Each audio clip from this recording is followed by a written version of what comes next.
Hello student, तो आज आप लोग को बताऊंगा कि एरे क्या होता है। एरे बहुत इम्पोर्टेंट होता है किसी भी प्रोग्रामिंग में।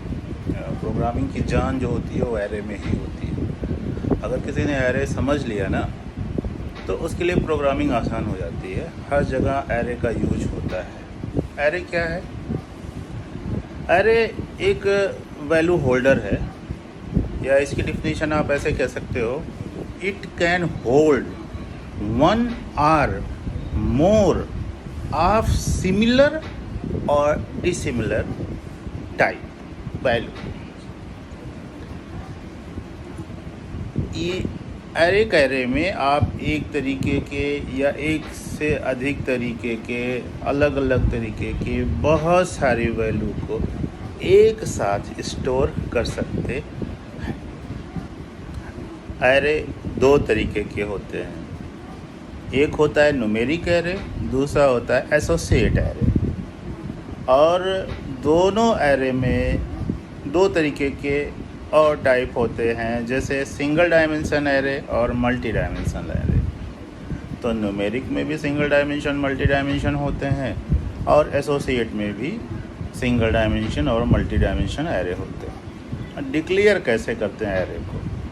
तो सपोज करो आपने एक वेरिएबल लिया $x इक्वल टू, पहले लिखते हैं वर्ड एरे, ARRAY एरे, छोटा वाला ब्रैकेट लगाते हैं, और उस ब्रैकेट में जैसे आपको इंटीजर वैल्यू है 5, 10, 20, या डेसिमल वैल्यू है 10.5, आपको स्ट्रिंग भी लेना है तो कामा से फिर हेलो करके फिर लास्ट में छोटे वाले ब्रैकेट को बंद करते हैं। इस तरह से आप एक एरे डिफाइन करते हैं। इसकी इंडेक्सिंग होती है, जो पहले स्थान पे होता है उसकी इंडेक्सिंग 1 होती है, जो दूसरे पे होता है उसकी 1, जो तीसरे पे होता है उसकी 2, जो चौथे पे होता है 3। इस तरह से उनके एक इंडेक्स की वैल्यू होती है।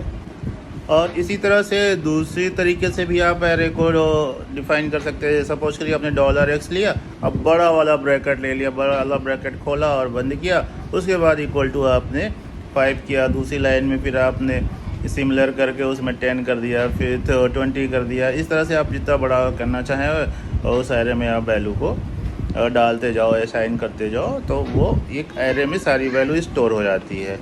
अब अगर इसी को आपको प्रोग्राम के थ्रू इसको आउटपुट में देखना है, ब्राउज़र में देखना है, डिस्प्ले कराना है, तो क्या करोगे आप, इको $x और $x के ब्रैकेट में इंडेक्स की वैल्यू जाएगी।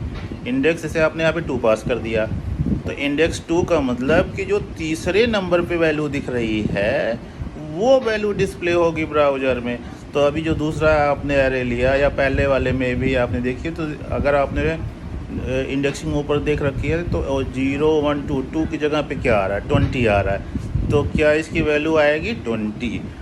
$x में अगर दूसरे इंडेक्स की वैल्यू देखा जाए तो 20 है। तो ये होता है सिंपल सा एरे, कि एरे में वैल्यू को कैसे डाला जाता है और कैसे हम एरे की वैल्यू को ब्राउज़र में डिस्प्ले करते हैं। आगे आप लोग को बताएंगे कि मल्टी डायमेंशनल एरे कैसे जो है डिफ़ाइन करते हैं, कैसे उससे वैल्यू को डिस्प्ले कराते हैं।